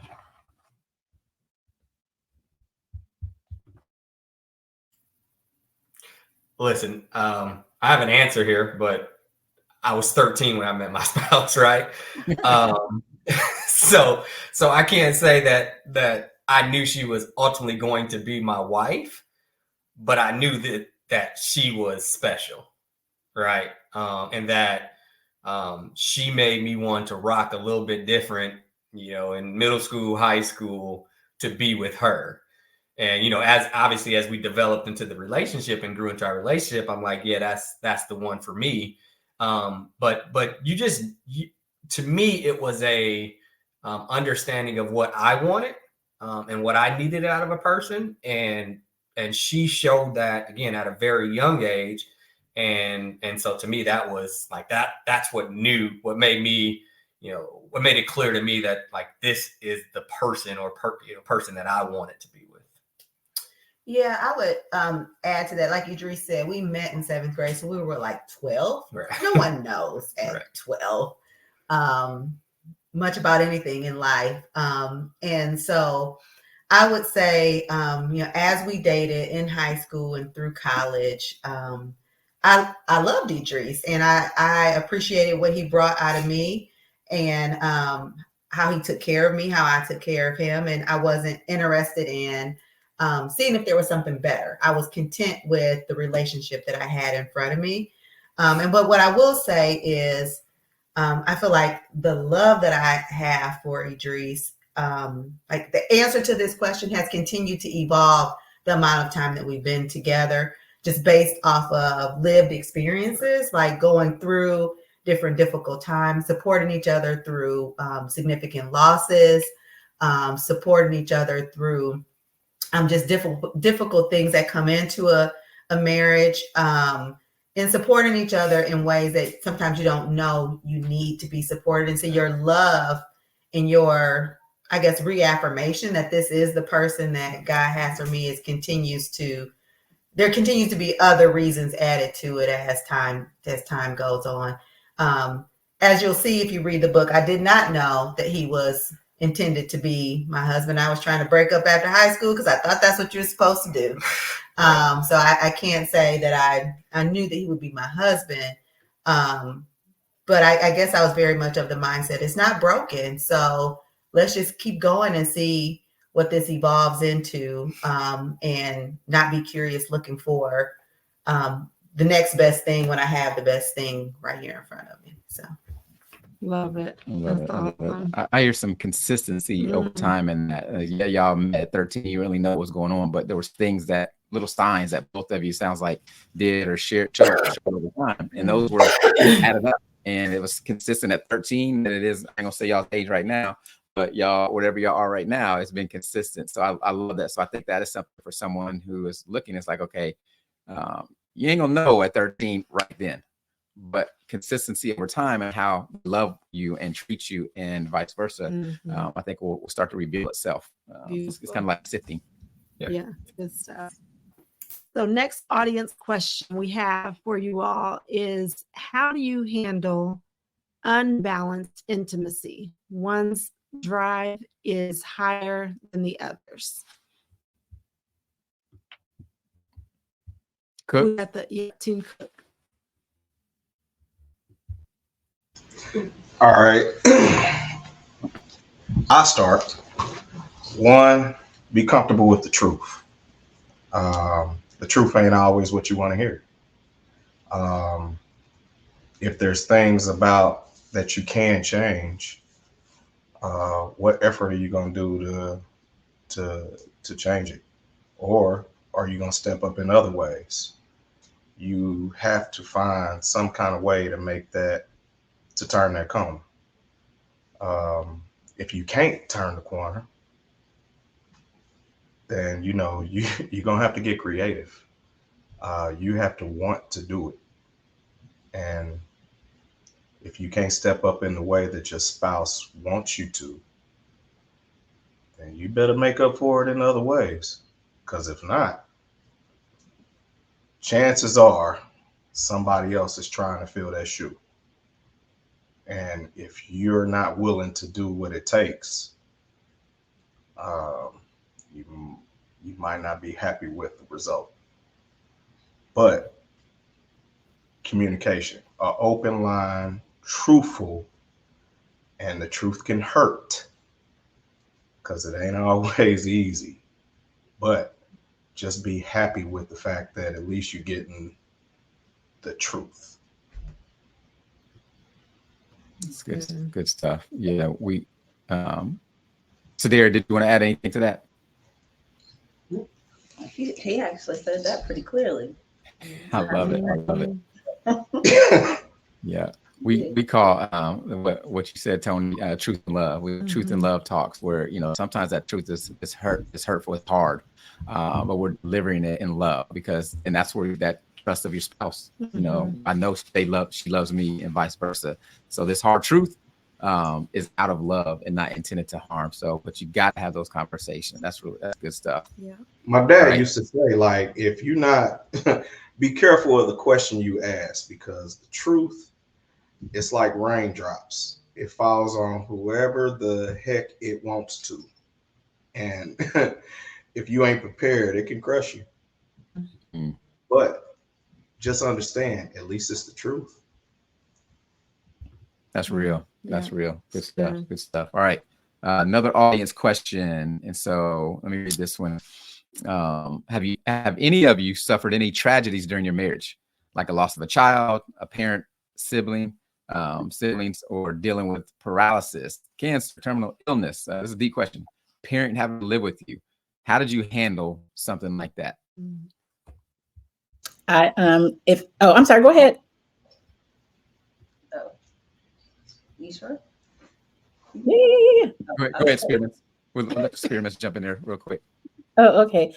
So in the book, I do mention the loss of my dad, and then the birth of our son, and then six months after that is 6 or 7 months after that is when I found out about Roy's affair.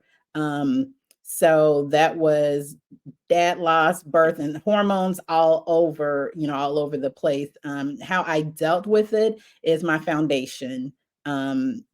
Grew up in the church, prayerful mom and community, and just being honest with how I was feeling, being honest with God, and then getting that support system is definitely key. I go into a little bit more in the book, but for the sake of time, just making sure that I had that support system. And then just being honest with myself of where I was, how I was feeling, and what I wanted to see. Good stuff. Good stuff. Roy, you got anything to share with that, or did she put the stamp on it? Only thing I can probably add to that is that I was not helpful during that particular process because I was dealing with my own mess at that time. So Yolanda's heart was heavy in a lot of different ways, and I'm so grateful for the village that she had around her with her family and loved ones. So without that support, I don't know if we would still be here today. So that was definitely a tough time for us, one that I don't know how we made it through, but God, helped us through it. And Yolanda's village and her commitment to God, and just the tenacity that she had as well, to day by day. Some days were worse than others. Trust, they were. Can I just highlight something that you guys just said, Roy, that you just said specifically about village. And I was just telling Bryant, like, wow, what a blessing to have a strong village, because, just thinking about what you shared in your chapter, the village could have been like, no, go, you know what I mean? And so just the blessing of a solid village, which I think we all are blessed to have, and we certainly have each other as well. It's just a blessing. So for those of our village that's out there, thank you for supporting all of us and our marriages. It's a blessing to have a strong village, so thank you. Yep. Marriage is not a solo sport. You need those people around you. Cook, I think y'all had something to add to this as well. Yeah, our first year of marriage, we both lost a parent. So that was very challenging. Tony lost his mother first. And so for me, just trying to understand some of his complicated grieving due to the nature of the relationship they had. But we still obviously had life moving on and forward and trying to understand some of the emotions that he was going through during that time. And little did we know, 6 months later, I would lose my father. And it started to kick in for me, even though I didn't have the same type of complicated grieving, like what it was like for him on some level. And so I think that helped me. That's another opportunity for me to step into like what it, his shoes and realize some of the things that he was struggling with and why.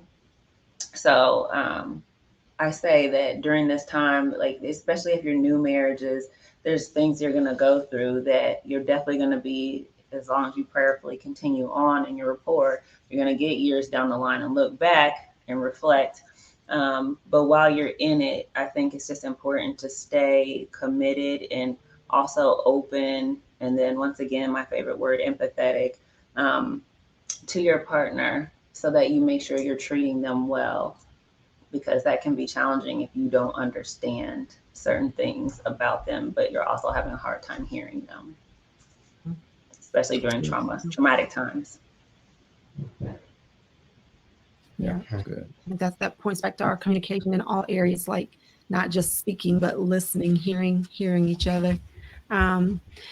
We have another question out here that is slightly different. And the question says, though we've been out of the game for a little bit, what advice can we give to singles? Because the dating pool is trash, says it has poop in it in the pool. So what advice do we have for singles out here in this dating scene today?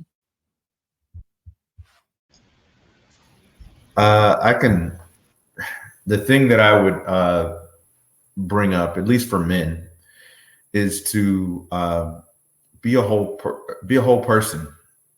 Like, be able to engage your own emotions, your feelings, know who you are, get a spiritual connection, because marriage requires a whole person to be a part of it, right? And you're gonna go through areas where you won't have the strength. There have been times in our marriage that I didn't have the strength to be the husband I'm supposed to be. And if it wasn't my connection with God, if I didn't have a connection to God, it just wouldn't have happened, period. I couldn't have done it. So focus on being a whole person. And a lot of times, men, that doesn't mean paying bills or having a good job or being nice. It means being able to engage your emotions, knowing who you are as a person, knowing the things that you like, don't like, accept, don't accept, and being able to communicate. So for young men, and I, as raising a young man now, I realize how difficult that is in this current age and society, and how young men don't really communicate in a way like that. When I was growing up, you actually had to talk to girls to actually get a date. Now they text each other, and they're on social media, and it's Snapchat, and they're missing a lot of, I think, the tools. Even young adult men and grown men, and sometimes 40-year-old men, don't have the tools that it takes to have communication. And marriage is just one of those things that you're constantly gonna have to be able to communicate, be able to engage your own emotions or interrogate your own emotions and deal with those. And then it's just not possible if you don't have a connection with God. It's just, I don't see how it can be done. There are times where you just got to pray your way through whatever the situation is, right? So those were the things I would offer to young men and grown men on what you need to change or what you need to be focused on. It's not so much the woman that you're trying to get, because if you can get some of those things right, or a lot of those things right, the right woman, it just seems to appear. And she will be exactly what you need because you're the things that she needs. Mm. That's my opinion. Love it. Love it. And Brian, I think that goes for men and women, right? I think the foundation, I think the foundation is you have to have a relation. One, you have to be your whole self, but you have to have a foundation with someone or something bigger than you that can help you identify what's, and a lot of time, again, I agree that you will attract what's for you when you have that foundation. Right. And so I think that's the key to this is knowing knowing what you want, and then having that foundation of Christ in your life will ultimately, I think, work itself out, because there's somebody out there. You just have to focus in on that relationship with Christ, focus in on you, and it's amazing what will pop up in your life. Yeah. And I just wanted to add tactically, I believe in journaling and manifestation. I completely believe that you can write down and be very specific about the things that you desire, even within a mate, whatever it is, right? I definitely think Brian and Idris are spot on with being whole first and knowing, who you are. In addition to that, as you're working through that, writing down specifically and asking for these, speaking things into existence before they are even there, actually is very helpful. So that's something like tactically that you can do. When you're writing, it's cathartic, and you're thinking about, it's creating additional awareness about you, about the things that you want. And then you can go back and reflect on those and continue to pray over that.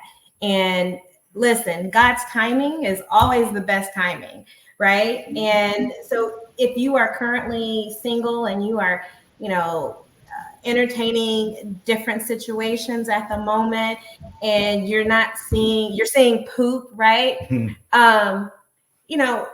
Think about, okay, what are some of the things that you can be doing right now, even in those situations, so that you can start to attract what you do desire. And part of that is writing it down, knowing what is it that I desire, because a lot of times you may or may not necessarily know, right? And then also thinking about where are you looking, right? I think that also plays into it.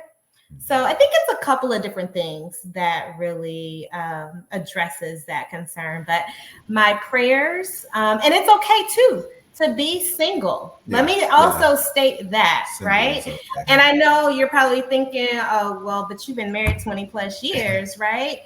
Don't compare yourself to someone else, right? Your journey is your journey. My journey is my journey. And again, in God's time, things will happen as they are supposed to. Yeah. The only thing I would add to that is don't show the dude all the stuff that you wrote down. We didn't put it in the book, but so I wrote down. So that is so funny. I forgot. Yes. She showed me the whole plan and a whole spreadsheet, y'all. Surprisingly, I didn't get scared. From the kids I want to have, when I want to get married, everything in between. Show the dude never. That might run them off, but thankfully it worked for me. So why is that not surprising coming from Shay? She had a plan for. I mean, I got a question though. Like, don't you get to a point where you don't fall in love with somebody's representative and don't let them fall in love with yours? Yeah. I mean, the whole point is like, hey, look, if you are you all the time, you don't really have a representative. Right. Yeah. And you have to believe when somebody tell you who they are, believe them. Believe it. Yes. Believe it. Yeah. Believe when somebody tells you who they are. Don't try to rationalize. No, well, they may be this or they may. Right. Oh, really quickly, I just wanted to jump in here because Shay, you hit it on the head when you're looking at us like, you guys have been married for so long, and so yeah, you just don't get it. How does our daughter 23, 22? Which one? Kayla. Kayla, 22. 22. This child is doing things at the age of 22 that I'm like, Dad, you got to go. She goes on dates by herself. She treats herself to this. She treats herself to this. She's like, she is getting to know who she is as a single person, as a single woman. She is doing all the things that she needs to do to, like I said, know who she is. And she is okay with going here by herself, going there by herself, and just actually getting to know who she is as a person. Because she too has said, man, these guys ain't nothing but out here in these streets are nothing. And she's like, okay, fine, they can be out in the streets, but I'm going to do me. And that's what she's focused on, doing her. And that's the advice that I would definitely give. That's good stuff. Good stuff. Thank you guys all for answering that question. And I got a question. In light of that question, we have another poll that we want to bring to the audience, and it's related to that question. So the poll is, it's a true or false question. And so before we answer that or go to that, let me say we didn't answer the other poll question, which was, why does the wedding ring traditionally go on the left hand? And I was wrong, not surprising. The correct answer was B. Ancient Romans believed the love vein ran through the third finger on the left hand. So that's why we wear it on that left hand, left ring finger. All right. So the poll question, true or false? Marrying younger than age 25 dramatically reduces the divorce risk. All right, so let me repeat that. True or false? Marrying younger than age 25 dramatically reduces the divorce risk. So I'll let you guys in the chat share in the chat what you think that answer is. And we don't have the answer to this one. So this is a new question brought up. So we're going to let Ed and Stacia answer that later before we close out. So you got to stay for that answer if you want to hear that. All right. I mean, the Redmonds are an example. So, I mean, you know. That's it. That's it. There it is. We are the answer to the question. That's it. Live in front of us right now. All right. So let me see. Make sure I don't miss anything. We're going to transition to one. So that's all the audience questions. But I got another question that we want to ask you couples, and then we're going to transition back to Ed and Stacia, the founders of this. I don't know, is that the right word? Founders? I think so. Coordinators of this. All right, so let me double check. So there's y'all are in the chat for real. Appreciate that. So false, yes, all that. A lot of falses. There's some truths in there. All right, cool. So you may see this scrolling across your screen down there. You see some hashtags. So those are the hashtags that you can use if you're going to share this live video or share anything about what we're talking about here. If you got a nugget that someone said tonight, be sure to share it, include one of those hashtags. And then again, go buy the book. You got to get all the details. All right. So make sure I didn't miss anything before we go. Awesome. All right. Next question for the couples. Share with us. It's not a question. Share with us one of your top pieces of advice for a married couple. So close strong. But like, okay, what's that thing, that one thing, that top piece of advice that you received that you're going to now pass on to somebody else? And I'll call out which order we'll go in. We'll start out with the Redmonds. The top advice that I can give, and we talk about this a little bit in our book, but the importance of apologizing and changing. Because, you know, when you're in a relationship, especially guys, right, we can get very stubborn in our ways, stuck in our ways, and are hesitant to apologize and fix the behavior. Right. And so I would say the top nugget I can give to anyone in a relationship, a marriage, is that be quick to apologize. Be quick to not just apologize, but understand why you're apologizing. Right. I've learned this through a lot of errors, you know, over the years, that, you know, I've apologized, but never given reason why I'm apologizing. Right. And that just doesn't fly. For closure to truly happen in a relationship, you have to communicate why you're apologizing, and that's how you move forward in a relationship. So I think that's the top advice I can give to anyone, especially us fellas. That's a good one. I think what I would add is, you know, marriage is intended to be forever, right? So what feels like what feels like a big deal in the moment, if you look at that in terms of how big of a deal it is in the terms of 50 or 90 years of marriage, it may not be. So like when people say don't sweat the small stuff, I can appreciate that more and more. But so what I would say is the word that comes to mind to me is grace. If you know the intention of your spouse and that they love you, give them the same grace that you want to be extended to you on all or most things. There's been plenty of times in our relationship where I've been reminded, and I know that this is my relationship with God, that daughter, you want me to give you grace. You want me to forgive you, yet you are on day 3 of the silent treatment with your husband. Right. It's not okay. You have got to, you've got to give people grace. And I'm not talking about things that are like unhealthy or abusive, or I'm not talking about those kinds of things, but I'm just talking about in the normal, I guess, day-to-day miscommunication and things like that within a marriage. My advice would be to give grace the way that you want grace to be given to you and to communicate. That's good. So good. That's good. All right. Thank you, Redmonds, for sharing that. We're going to bounce to the Spearmans. Spearmans, what's that advice that you have for the couples?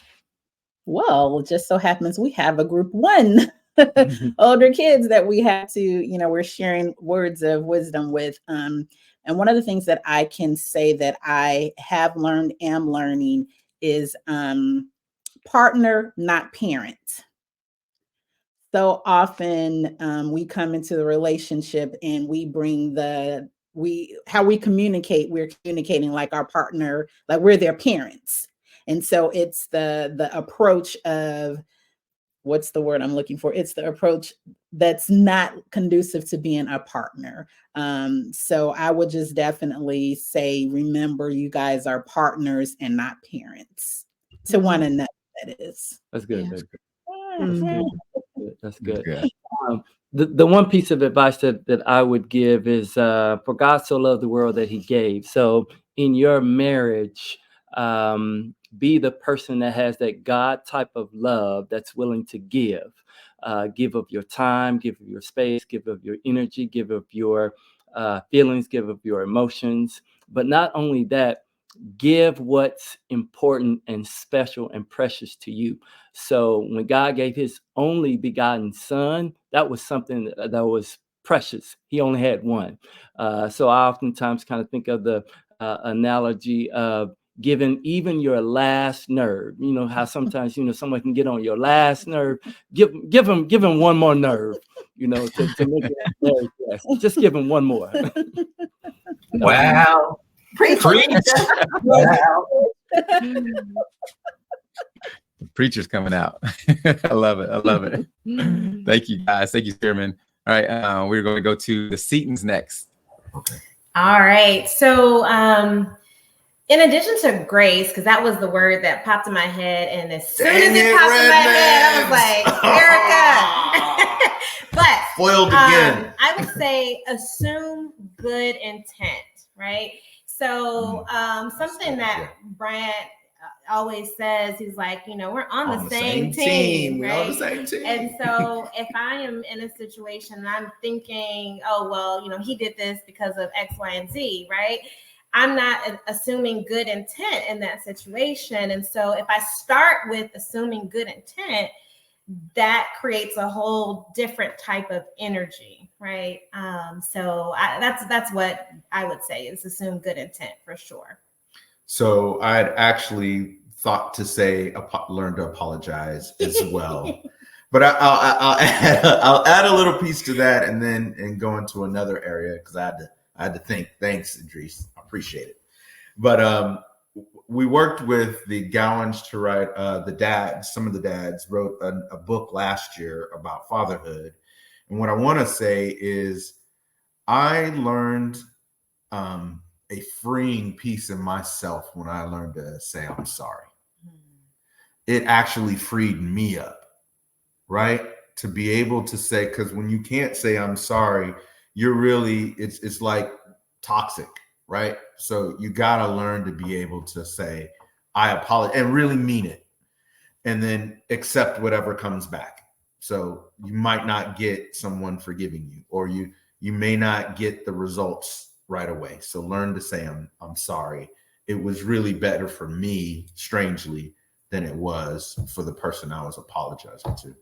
The second aspect I would say is, and this is like men, this is for men, and I think it's tied to apology, is you can't get there unless you have some humility. And you have to learn to have humility in a marriage and just be humble when you're engaging your spouse. And if you don't have humility, it's going to be a rough ride for the entire marriage. I'm not saying it's not going to end, or you're going to end, but you better learn humility, or else it's just going to be difficult for you. So those were my thoughts. That's good. I'm gonna add to that. So if you don't learn humility, you will be humbled. So at some point, you're gonna be humbled, whether by choice or not. So make that choice. But and there's some good nuggets. We're gonna get to the cooks in just a minute. But if y'all are not getting this, y'all need to be writing it down. There's some good nuggets that have been shared. Throw in the chat in case somebody else missed it as well. I know we're throwing some of them in the chat ourselves, but this is good stuff. This is stuff that these nuggets like that in a moment, that you want to make that kind of a part of you and your language. Like, okay, I remember this. We're partners, not parents. Yeah. Assume good intent. Kind of what you're looking for is what you're going to get. So this is good stuff, y'all. Thank you guys for sharing. We're going to jump to Tony and Sedaria. So what's that piece of advice that you guys would give a couple? Go first. Yeah, I'll go first. What? I said, Oh, you gonna go first? Go ahead. Go ahead. What I want to say is, this has been so interesting, us writing this book with everyone, because we're all separate, different human beings. And the things that everybody was saying, the nuggets, I'm like, I had it all written down as well. And that's the part that I really enjoy, is that we're all married and somehow also still living as single individuals unto ourselves. And we're coming across the same lessons with one another, which just shows how much, we are learning, and why we've been able to make our marriages last this long. Definitely on the same team was taken. We are on the same team. So why are we having this discussion that is going awry, right? So definitely that. But the biggest thing that I didn't hear outside of like grace and communication, all those things where I had written down, so important. But remembering that your partner is human, right? And so I think a lot of times people put their spouses on a pedestal. And what I explain to people sometimes is like, when you try to picture a human being on a pedestal, it's lightweight funny, right? Because it's imperfection. So why would they be there? And so we're always, I think I see some people taking so much, I guess, belief in that their spouse would never make any type of error or mistake. And it's very upsetting to them. So you're basically creating your own suffering, right, by that. And so I just like to put out there that your spouse is supposed to be your best friend, your partner, your life mate, and you got to see them as such. This is the person you've chosen. This is your best friend who's going to live out your days with you. So to learn to be open, honest, hope that they always have good intention, hope that you selected well, right? And to what Erica was saying, definitely point out, or Erica, you were mentioning, dang, I just lost my train of thought. I'm sorry. But it's just the simple fact that, like, as married couples, we have to be there as friends with one another in order to make all of this whole circle work, and understanding that there's growth in all of that, and that you're going to continue to evolve. A lot of times people are like, I'm not changing. I'm not doing this. I'm not doing that. But you should. You should be doing things to evolve and grow to make the marriage work. So, Eric, I'm going to remember what you said, because I just lost it. But yeah, that's what I would say. I think it comes down to, like, now we're speaking on things that we've made mistakes on. Now, I've been given some pretty good advice. I was in healthcare before I did IT, and I had an old a married couple that had been married for like 55 years. And, I admired their marriage. And the guy told me, I was like, hey, man, what's your secret, bro? Like, you know, how can I make this thing work? He said, listen, you got to pick your battles. He said, if you're going to be mad 10 years from now about whatever you guys are discussing, he said, stand your ground, because that means something to you. But if you really ain't going to remember next week, man, let it go, bro. But for competitive people and people that are successful, people that want to be successful, that's a very hard thing to do. And that humble pie that everybody else been talking about that you better eat. Hey, look here. If you don't, you setting yourself up for failure, because like that picking the battle thing, that was very hard for me to stop. Like, I know I'm right. I don't care. I know I'm. Do you really care? I mean, are you going to even remember next week what y'all even talking about? If you are, stand your ground. But if you're not, LIG, let it go. Let it go. Love it. Good. Love it. Love it. The overarching message I think I heard was be mindful of the narrative that we allow to play in our minds about our spouse is so important. And I think another piece of it, what I always say to Jackie and has been impressed upon me, is that he's first my brother in Christ before he's my husband. So when we come up against something that we are struggling with, he needs my prayers. So that's what I can offer, instead of thinking of me first and how I'm hurt or whatever. Remember that I need to be mindful of that narrative that's playing, and I need to be prayerful for my husband and for our marriage. Yeah, I probably need her prayers way more than we can stay on here. No, again, those are some really amazing nuggets, some great nuggets. I think that is advice that we can take and build something from, and help us through a situation, a hard time or whatever it is. So thank everybody for sharing that. So we're going to transition, and we're going to bring Ed and Station back up, and they're going to lead us into the next part of what we're doing. So give a hand for championing this amazing project, this work that is already based on what I'm seeing in the comments, and based on we're in here eating too, y'all. Yes, So we're eating as y'all answer, we're eating just the same. It's a blessing already. So I can just imagine how many more couples, how many more families are going to be blessed by you guys being courageous enough to convince everybody else to do it and stay, and then for you couples accepting it and saying, okay, let's roll with it and see what God does with it. So welcome back. Hand, let's go. I love it. I love it. Thank y'all so much for just such a wonderful time of sharing with each other. And hopefully our viewers got the sense that y'all actually really like each other. You know, you were friends before this, but this has bonded you even closer, and that just came across so wonderfully. My husband's going to do the official close, but I do need to answer the poll question. The poll question, the correct answer is false. Marrying younger than age 25 dramatically raises the divorce risk. And the reason that we chose that question is because we've got some outliers here on this screen, as you've heard. People who have known each other for decades upon decades, some who've been married for decades upon decades. We like to joke we were married last century. Like, woo, makes us seem really old. I don't like to joke about that. But you know, I think what we have demonstrated and what these couples really represent, all of the tips that they gave you, are really what has enabled them to buck that trend. So I purposefully asked that question to make sure we threw y'all off. But I'll let you do the official closing before we sign off. Okay. But listen, I want to first again thank our moderators. So give them a round of applause, Jack and Stefana, for really being here and organizing and participating in this effort. And then just a shout out to our friend. I mean, they're more like our family. I think that's the term I hear the Redmonds use a lot. Yeah. You know, they're our friends, they're our family. We've been through life with them for a long time, worked at the same company, lived in the same area. Now having them participate on this project has been awesome. Hopefully everyone that's participated has had a great experience and learned some things.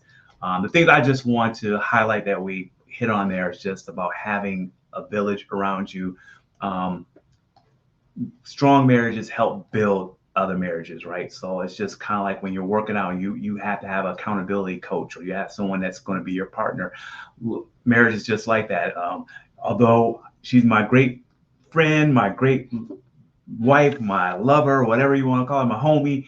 I still need, brothers like Tony, like Brian, like Edris, like Roy to have conversations with. Sometimes we have to talk as men, and just the same as Stacia, she has the same thing to talk with her friends. You have to make sure you're having that community and like-minded people to help you continue. But I also want to just highlight the things about love and maintaining the relationship. We all hit on that, adding spice and being true to yourself, true to your marriage, and being honest and keeping the communication open. But this past weekend, our pastor covered some points that I wanted to highlight that for those that are still here and on this stream. We talked about holding on to your faith and then letting go of what you see. We have to have faith and believe in. We just can't only go by sight, but we just have to believe in, and not always to believe the worst of someone, but be more positive about what's going on and having those conversations. Hold on to hope and then let go of desperation. Let's not be desperate about something, being so focused on, oh, this is bad. I don't know how this is going to work out. There needs to be that faith and hope so that you can get through certain things that are going on and continue to keep the relationship strong.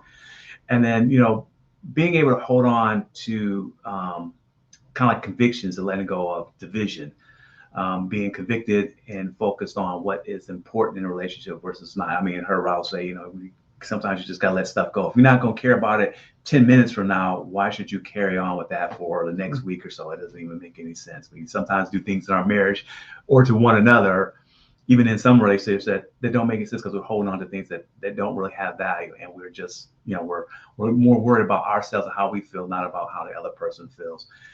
And then just remember that marriage is a covenant. It's something we agreed upon with God. Before most of us probably for church, and we said, yeah, we do, but it doesn't stop there, right? And we have to remember that, it's good, bad, sickness, health, all those things. So you have to be ready to be fully committed to that. And then just remember that, this marriage is a representation of God. And what we have to do is sometimes they always say you die into yourself in marriage. Sometimes you got to be willing to die every day, every minute. You got to think about, what do I need to do to make this thing work? And sometimes you got to put yourself to that and give to that other person. And it's going to be the things that's going to make it successful for you. So you've all heard the nuggets from all these great couples. I need to pop up Jackie and Stefana's book really quickly. Jackie. Okay, so y'all, this is another book you need to add to your list. In addition to We Redo Too, The 7 Rings of Marriage, Your Model for a Lasting and Fulfilling Marriage. So wanted to make sure everybody saw that. Sorry. Well, you already put up, so that's all I have to say. I just want to thank you. Yes, exactly. Thank y'all again. And Jackie and Stefana, do you have any last parting words for us? Yeah, definitely. First, thank you guys for doing the work, for being obedient to what God has placed on your heart, and for being vulnerable and transparent. It's not easy to share what goes on behind the curtain in our marriages, especially when from the outside, other people don't see those things. So I think that deserves an applause in itself. So thank you, and thank you for allowing us to be a part of it, about part of the journey and part of moderating from here. And to everybody who showed up, thank you for spending the time. And if you haven't bought the book, I can't say it enough, go get it. Let me give you this link. I don't know if you've seen this link yet tonight, but it is enhancedDNApublishing.com, enhancedDNApublishing.com/we read do too. And so that is WERE-DOTOO. Go support the authors. One, if you're not married, support them, and also get this game for when you do get ready to get married. And number two, everybody knows a couple that needs this, what you heard tonight. This is a snippet of what's in the book. So go grab that, get it for yourself, get it for 2 or 3 other couples, start a small group, and let's go and read this book, and let's talk about it, and let's grow together. We heard about the village, and not doing it as a solo sport. So go to that link, grab your book. You can see it scrolling across the screen. And this has been great. That's all. Do you want to add anything? I just say let's champion marriage. Marriage gets a bad rap in the media, and it doesn't have to. Marriage is a good thing, so let's champion it. Love it. Love it. I love That's it. right. Thank you all so much. Good night. Good night.